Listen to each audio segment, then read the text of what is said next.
All right, hey y'all, my name's Abby Zatello. I am a current student at UNF in the photography department, and I'm here to tell you a little bit about myself. So I was born in Tampa, Florida, but I moved here when I was about 4 years old, so I pretty much lived in Jacksonville my whole life. Went to a local high school, Ponte Vedra High School. As you can, maybe if you don't know, a little bit of a preppy school, and as you can see from my bio photo, kind of stuck out a little bit. Definitely hung out with the art crew, but other than that, it was a good time. And that's actually where I found my love for art and photography as well. Uh, with that being said, I took a digital class my junior year and I absolutely fell in love with it. So I thought it was the smartest route to go graphic design. Not realizing that I would be staring at different fonts for hours on end. My ADHD would not allow me to do that. So I decided, after a bunch of mental breakdowns, to switch over to the photography department. Um, so happy I did it. People have been saying that's always been my calling. I just decided to, just finally start listening to people because I do not like to do so. Studio photography is definitely my go-to. Portraiture, um, yeah, just the lighting, everything like that. My inspirations: David LaChapelle. Love the color of the color pops. Love the flash pops. Like all the lighting, everything's insane. And I also just love how he just does not care, and he'll throw in whatever he wants. Totally about that. Um, on the right side, next door to the David LaChapelle picture, we have Nan Golden. She is a documentary photographer. She is known to take photos of kind of the more grungy, grimy areas, per se. This photo, she actually is documenting her domestic abuse. So that's just kind of a little tidbit about her and what she's all about. But I just love her style of photography. Again, it's those bright flash pops, just super grungy and grimy, and I'm all about that stuff because when you see weird, grotesque things, you don't want to not look at it.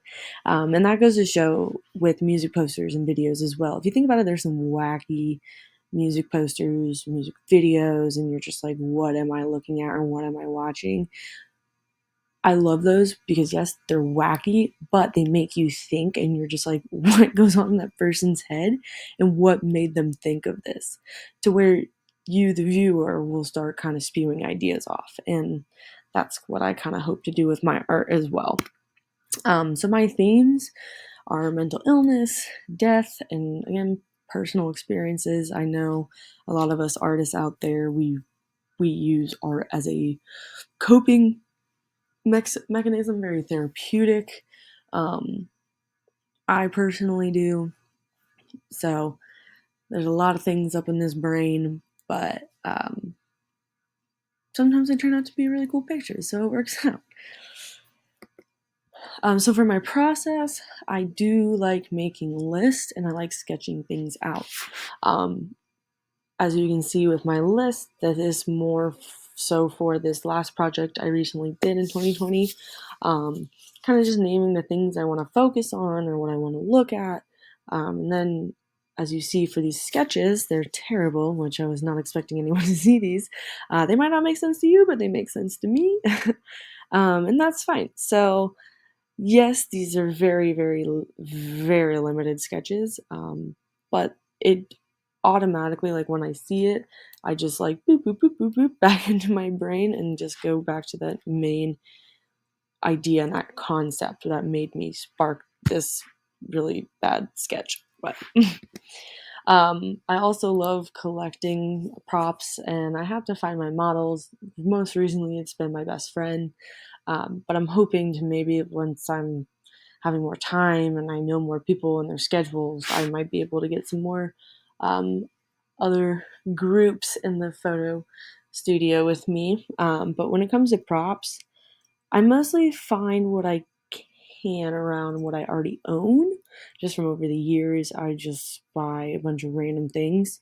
Um, but if not, if I have an idea, then I try to kind of just reuse or repurpose what I have. So as you can see in the far left in the middle image, we have a saran wrap, where on the far left, it looks like a stress anxiety cloud, with a bunch of props I actually found around school. And then in the middle, it's becoming this cocoon of suffocation. So it's really fun and cool what you can do with multiple items and how you can change them into something completely different. And then just even something super simple, all the way to so on the far right, we have our image, which it looks like they're glitter tears coming down her face, but it's actually hot glue and glitter. And no, I did not do it on her face. I let it dry, and then there's eyelash glue. It was a whole process. But that just goes to show just how you have something, all because you don't have it doesn't mean you can't make it. Like, why spend money when you can make something yourself? And honestly, it's kind of even more rewarding when you see it and it looks good. Post-production, Photoshop, all day, every day. Really enjoy it. Mostly, as you could see, I'm mostly a black and white photographer. So with that being said, I really don't touch my photos.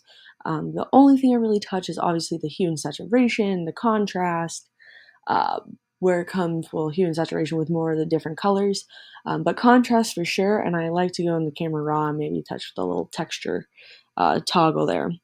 But other than that, I really don't touch much. So for my early works, as I kind of mentioned earlier in the beginning, how I found my love for art and photography in high school. These are some of my early works that people were like shaking me by the shoulders, like, "What are you doing with this graphic design thing? Like, photography is something that you should be doing." And now that I'm actually here in photography, I see what they're saying. I was just being stubborn. Um, but so these are some of my favorite works from in high school. As you can tell, very Nan Golden vibes, very dark, grungy, gritty. We all love a good bathroom. We're here for that. Again, fake blood, horrible makeup, leather. It's just, I don't know. It's just my thing, I guess. And then finally, this is the photo that kind of got the ball rolling. This photo is called View Her As You Must. And as I was saying earlier with the punk rock albums and everything, this photo is a perfect demonstration of how I wanted my art to portray as such. I wanted the viewer to come up with a story of what is going on with her, like what has she been through, what's going on in her head. Therefore, there isn't really a title. It's more for the creative freedom for the viewer. This is my most recent works in 2020. Um, I showed a couple earlier, but these are some add-ons. So as you can see, very contrast, a little bit maybe of a trigger warning, but who doesn't like looking at things you don't really not supposed to look at? Love to add a little blood to the situations, but also there you have the contrast, the highlights and shadows. I'm retouching on these photos again because these are my absolute favorite. Fake blood, the textures, that shininess.